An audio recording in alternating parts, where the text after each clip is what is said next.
nag-issue na ako ng statement dyan. Kasi yung basis nila on war on drugs, on violation of human rights, galing lahat sa oposisyon, saka sa mga detractors ni Presidente, na hindi naman napatunayan.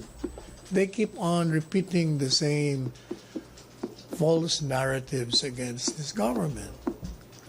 Moreover, as I said, those issues were specifically raised during the election campaign. And the electorate repudiated overwhelmingly. And so these rapporteurs should realize by now that yung mga issue na niraise nila hindi totoo.